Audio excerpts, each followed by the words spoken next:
Welcome to Breaking It Down. I'm your host, Gary Wnuk, and today I'm here with Gary Wnuk. Gary, thanks for coming. Thank you. So Gary, I guess to start things off, what's your background? Well, used to be county commissioner in Alcona County. I was the vice chairman of the Alcona County Republican Party in 2015 to 2017, and I am currently on the Fairview School Board. Prior to that, I was an engineer, but not having much luck in northern Michigan. God changed my directions. So you were a county commissioner, and now you're on Fairview School Board. What got you involved in politics? Well, I think it started with Obamacare. My wife's, an occupational therapist. So the minute government fixed health care, that got us concerned. When government was going to redefine what marriage was, that kind of ticked us off. And from that point, we just felt the government was getting out of control. We started doing a lot of reading. We watched the agenda. We read The Naked Communist to find out, how much communist infiltration has taken over this country, how we become more decadent. The Soviets could drag us down. And then we started with things like, I would say Frank Turek, who was talking on the gay agenda, the problems with it, and marriage, and we started reading books like Robert Bork. Then we started getting into the country. That was the biggest thing. My wife picked up the video by Kurt Cameron, Monumental. So we started watching that, and I caught this bit with Dave Barton of Wall Builders. Dave has, between him and Glenn Beck now, they've got over 180,000 original founding documents. And when he started reading these documents originally, he was finding out the stuff he was taught in school about the United States was not what the documents were reflecting. And what made you switch from commissioner to school board? I lost the vote. And I think God kind of groomed me for that position. You have to understand, when I ran for county commissioner, I was a write-in candidate to get in on the Republican primary. I beat a sitting Democrat that sat on that board for 24, 26 years, Kevin Boyette. I beat him by 67 votes. I mean, I came out of nowhere. There's no way I could take credit for that one. So I decided to help the Republican Party out with the one in Mitchell Township. They were having the Black Bear Festival, and we're looking at the ballot, and there's only 2 people running for school board and a vacant position for 3. Well, we found out there was actually a write-in later, but that wasn't originally what was on there, so I went in as a write-in, and I basically won that by 2 votes. And so when you first got into the school board, what kind of were your expectations versus what you've seen when you first got in there? Well, you have to understand, I knew the community very well, and I knew the original president of the board. Her daughter used to play the piano for me at worship service, and Fairview was supposed to be, quote-unquote, a Christian public school. So I thought basically all I got to do is just help them maintain the course. Is that a common thing for public schools to be like a, as you said, Christian public school, or?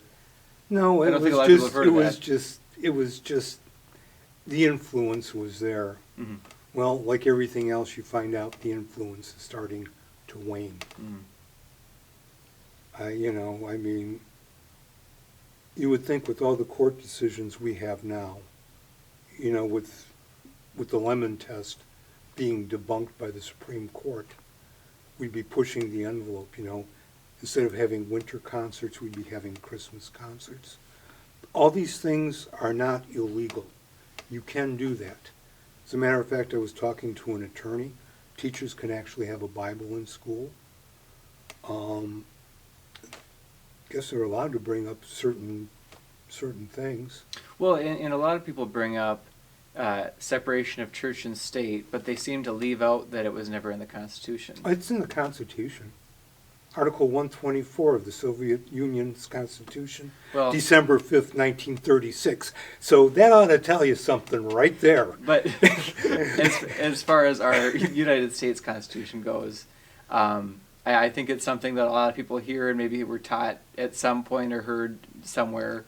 But truthfully, it's not anywhere in the Constitution, in the United States Constitution. Well, funny you should bring that up. There is a great YouTube, where this guy actually goes through the congressional record when they're putting together the amendments that are going to go into the Constitution. And what a lot of people don't realize, there's a real cool story I'm going to start out with. There were these two brothers, the Muhlenbergs. There was John Peter Gabriel, who was around Georgia.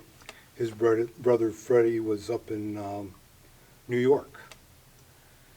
So John, at the start of the Revolution, gives this sermon out of Ecclesiastes 3. And it talks about a time to be born, a time to die, a time for this, that, a time for peace, and a time for war. And he starts removing his robe and reveals the officers, a colonel's officer for the Revolutionary Army. And his older brother Freddie is kind of chastising him. He says, you're a minister like I am, and you really have no business getting involved in this. And he's telling his brother, look, I'm a citizen as well, and they're going to infringe on my rights as well as the church's rights. And anyways, as time went on, the Brits came over to New York, and they burned down and desecrated, I think, 19 or 29 churches, one of which was Freddie's. At that point, he had a sea change and decided, it's time to get involved in the conflict. He was Speaker of the House of the first Congress under the Constitution. This is what people don't know. Now, when you talk about separation of church and state by twisting that that phrase around, about how they took Jefferson's letter, because that's where most of this comes from. But I don't even think people realize Jefferson's letter. I think they've heard it and somehow have tied The it to wall of Constitution. separation. Yes, there is none. And well, there is a wall of separation, The church is allowed to influence the government. You just can't have the government running the church. That was the issue. And that came out in the Everson case in about, I think it was 1949, which is really funny. That's when they found that's when another copy of Jefferson's Declaration of Independence had resurfaced. The original copy where he tried to take slavery and put that in one of the grievances. You have to understand, though, it is not the Declaration of Independence. It's the unanimous Declaration of Independence. And there were two states that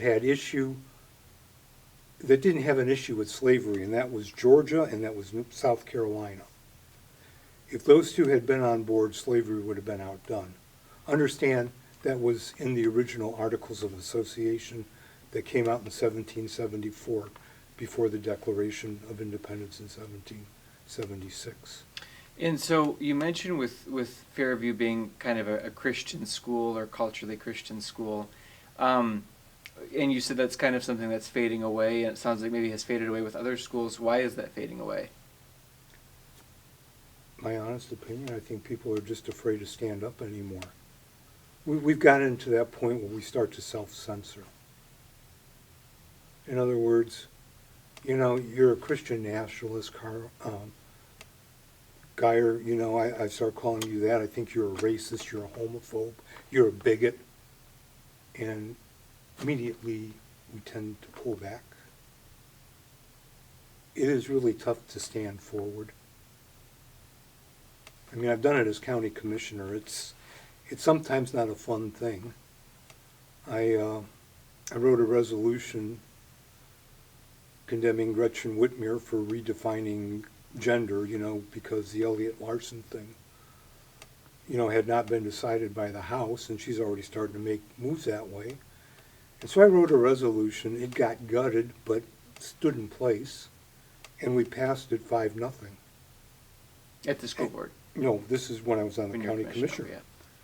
Yeah. And 2 weeks later, it's coming back and we're going to rescind it because everybody's getting heat.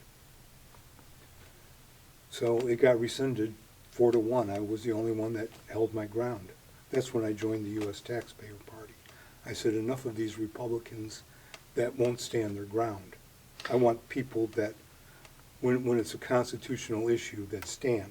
So when I wrote the other resolution in August of 2020, condemning Gretchen Whitmer for all the stuff she's been doing with the COVID thing, including not allowing Oscoda School, which Fairview is in, and the Alcona School in with the Alpena stuff, where they were given a more liberal opening. We had to live under the restrictions of COVID. So, you know, that one, we took heat from the community, but we never rescinded that resolution. Now, versus you getting in, and now you obviously pay close attention to state politics. What's being forced upon local school board districts? What's happening there?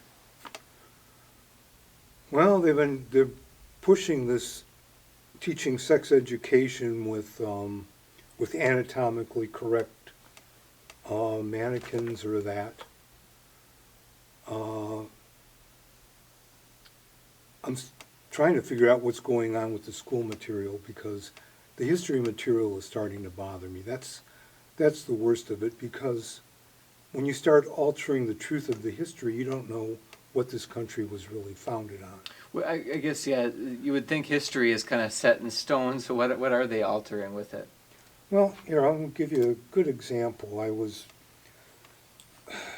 They pointed us to a website at the last minute and said, this is the history material that our teachers want to bring forth. And I'm looking at all the stuff, underneath it.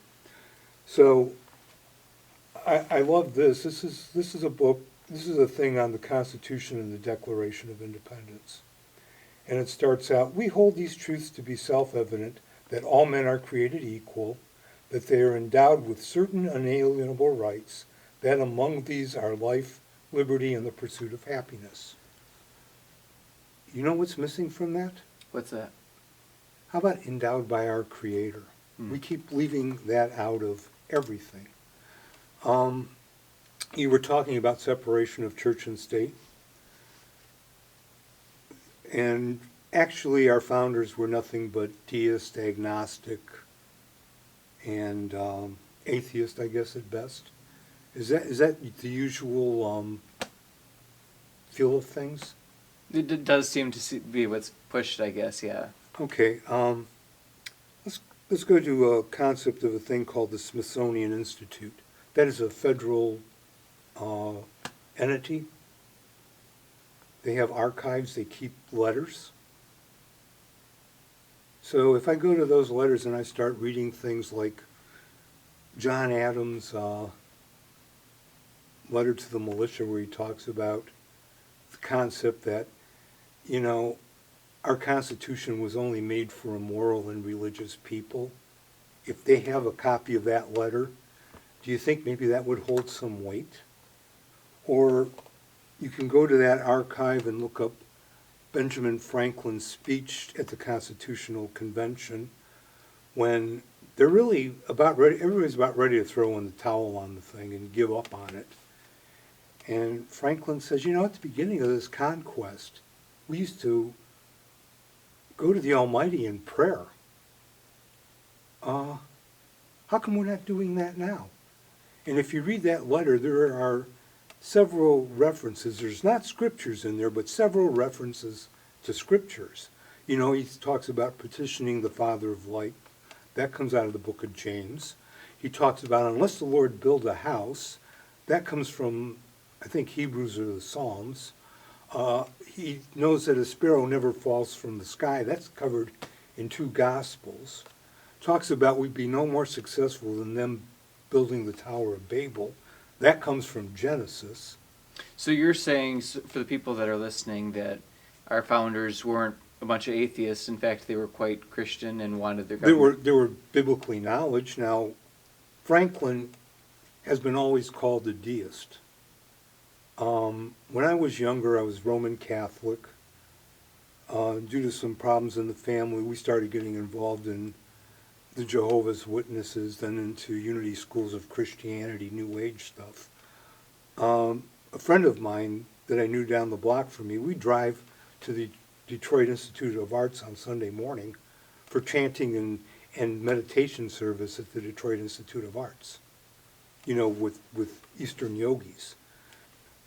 Knowing me back then and knowing me now that you're talking to me and everybody that knows me out there, would you ascribe that I was still a New Age movement type person?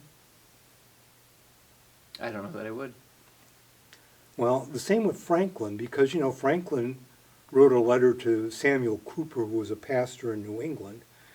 This is about 1775 when he was over in France. And he says, I've been sharing your sermons with people, but, over here, unlike in New England, these people don't know when I'm actually, these verses actually come from the Bible. Could you kind of give me an idea where they're coming from so I can, get up to them?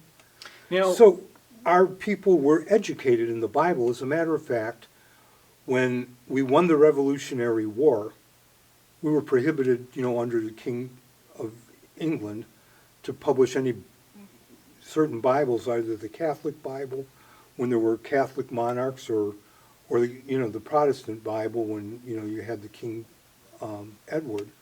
But when we did our own Bible, they had printed a thing called the Aiken's Bible, and they checked the translation, and Congress actually permitted its printing, and that printing was for use in home and schools. I guess they didn't understand separation of church and state then either.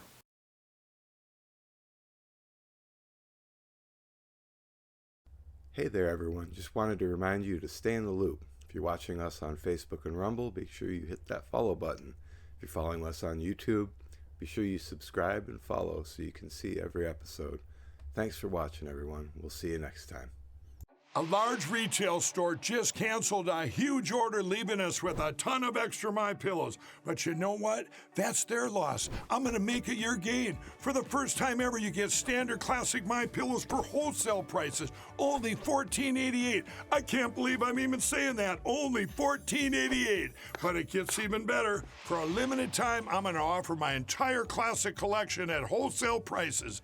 Upgrade to a queen size MyPillow for just $18.88. King size only $1 more. Get my body pillows for $29.88 and multi-use MyPillows for only $9.88. So go to mypillow.com or call the number on the screen. Use your promo code to take advantage of wholesale pricing for the first time ever on TV, including my standard size MyPillow, only $14.88. They've never been offered this low before.